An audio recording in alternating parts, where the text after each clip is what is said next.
مشورہ وہ نہیں کرتا جو اپنے آپ کو فنٹر سمجھتا ہے. وہ کہتا ہے میں نے ہر پہلو سے غور کر لیا ہے. بھائی ہو سکتا ہے بہت سے پہلو آپ کے سامنے ہو ہی نہیں.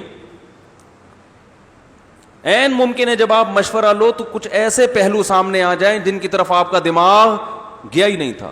ہمارے نبی صلی اللہ علیہ وسلم نے صلح حدیبیہ کے موقع پر جب مشرکین مکہ سے ایگریمنٹ کیا, مشرکین نے کہا آپ اب احرام کی حالت میں آ چکے تھے, آپ اس سال عمرہ نہیں کر سکتے. اب شریعت میں حکم ہے کہ احرام کو کھول کے سر مڈوایا جائے, سر منڈائیں گے تو احرام کھلے گا. اب نبی صلی اللہ علیہ وسلم نے صحابہ کو حکم دیا سر مڈالو اور احرام کھول دو. یہ ایسا ہی جیسے نماز میں نیت توڑنے کا کسی کو کہا جائے, مشکل کام ہوتا ہے نا. تو صحابہ نے کہا ہم نے احرام میں آ گئے, عمرہ کیے بغیر تو احرام کھول نہیں سکتے نا, اب کیسے کھول دیں احرام, دم بھی دینا پڑتا ہے اس میں اور عمرہ بھی واجب ہو جائے گا.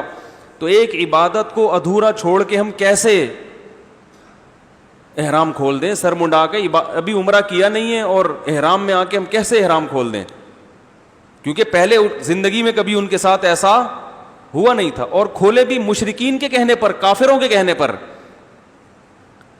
اور ان کا کوئی مطالبہ بھی معقول نہیں ہے, سارے غلط مطالبے. تو ان کے غلط مطالبے بھی مانیں اور عمرہ بھی چھوڑ دیں اور احرام بھی اتار دیں. تو نبی صلی اللہ علیہ وسلم نے حکم دیا, صحابہ کی نہیں دل مائل ہو رہا تھا, تو آپ نے اپنی زوجہ سے مشورہ لیا کیا کریں. انہوں نے فرمایا یا رسول اللہ آپ ان کو حکم نہ دیں, خود سر منڈا کے احرام کھول دیں, آپ کی دیکھا دیکھی یہ کر لیں گے. کہیں نہیں ان کو, عمل کر کے دکھائیں. کیونکہ ان کے ذہن میں یہ آ رہا تھا نا کہ یہ تو ایک غلط کام ہے, تو جب نبی کو دیکھیں گے کرتا ہوا تو بھائی نبی سے زیادہ پرہیزگار کون ہو سکتا ہے.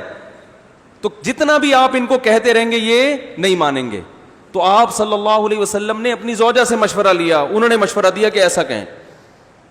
پیغمبر خدا ہو کر بھی مشورہ لے رہے ہیں کہ بھائی کوئی ممکن ہے ان کے ذہن میں کوئی ایسی بات آ جائے جو میرے ذہن میں نہیں ہے. تو مشورے کا حکم اس لیے بھی ہے کہ جو مشورہ نہیں لیتا وہ اپنے آپ کو دنیا کا سب سے بڑا فنٹر سمجھتا ہے, اور اللہ کو فنٹر سمجھنے والے پسند, فنٹر گیری اسلام میں پسندیدہ نہیں ہے. اور بھائی ہو سکتا ہے تم بڑے فنٹر ہو, بڑے ذہین ہو, لیکن ممکن ہے دوسری کی دماغ ایسی طرف چلا جائے تمہارا ذہن نہ گیا ہو. کیا خیال ہے بھائی, غلط کہہ رہا ہوں تو بتا دیں. تو ہمارے نبی نے تو سکھایا ہے, آپ سے بڑا, آپ سے زیادہ ذہین کون ہو سکتا ہے. تو آپ صلی اللہ علیہ وسلم نے یہی مشورہ پر عمل کیا کہ بھائی کہنے کا فائدہ نہیں ہے, سر منڈا لو. جب صحابہ نے دیکھا نبی نے سر منڈا لیا تو بہت سب نے سر منڈانا شروع کر دیا, سب نے حرام کھول دیا. تو ہم ہوتے استخارہ, ہر چیز میں استخارہ, استخارے پر فیصلے ہو رہے ہیں. کیونکہ زیادہ تر لوگ استخارہ کرتے ہیں شادی بیاہ کے موقع پر اور بیڑا غرق کر رہے ہیں. زیادہ تر نکاح کے موقع پہ استخارے نکال کے رشتوں کا بیڑا غرق کیا جا رہا ہے. یہ تو بہت ہو رہا ہے. اچھا بھلا رشتہ آیا بہن کے لیے, بیٹی کے لیے, استخارے میں نہیں آیا, ٹھیک ٹھاک رشتے کو چلتا کر دیا, کسی مکھنچو سے شادی کر دی کیونکہ وہ استخارے میں آ گیا تھا. میں پتہ نہیں کیوں نہیں آ رہا استخارے میں سمجھ میں نہیں آ رہا ہے بھائی.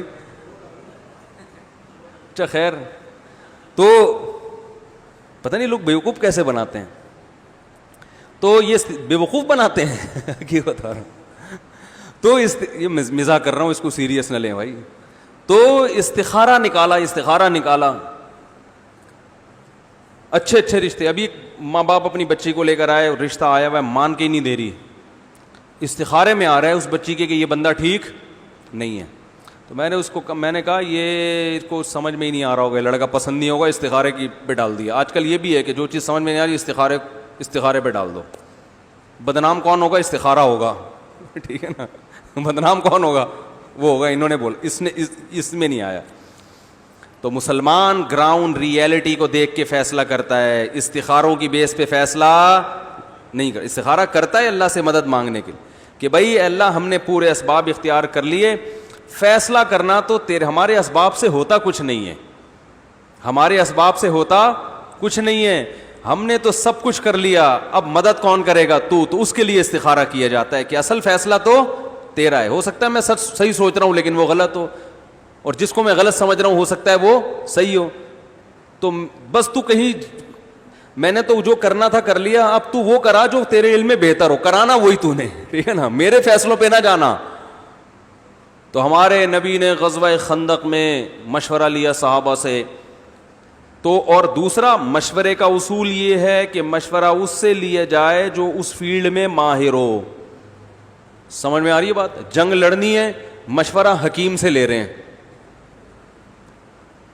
مشورہ کس سے؟ وہ غزوہ خندق میں آپ صلی اللہ علیہ وسلم نے جنگ میں قبائل کی جنگ کو روکنا تھا نا, دفاع کرنا تھا. تو یہ نہیں کہ عرب کے جتنے حکیم ہیں, ایران کے جتنے حکیم ہیں, سب کو بلا لیا ہو, ایسا نہیں ہے. جنگی ماہرین کو بلایا. اور آپ صلی اللہ علیہ وسلم نے خاص طور پر وہ یہ جنگ ایران میں ہوا کرتی تھی کہ چاروں طرف سے قبائل, تو سلمان فارسی سے مشورہ لیا کہ عرب تو اس جنگ کے عادی ہے ہی نہیں, آپ بتاؤ کیسے یعنی اس موقع پر ہم کیسے ڈیفنس کریں. تو سلمان فارسی رضی اللہ تعالیٰ عنہ نے مشورہ دیا کہ یا رسول اللہ, ہمارے ہاں ایران میں فارس میں ایسی جنگیں ہوتی ہیں تو ہم خندقیں کھودتے ہیں. تو ان کے مشورے پر عمل کیا گیا پھر. تو اس لیے ہمارے جو بھی فیصلے ہوں میرے بھائی, گراؤنڈ ریئلٹی کو سامنے رکھ کے ہونے چاہیے.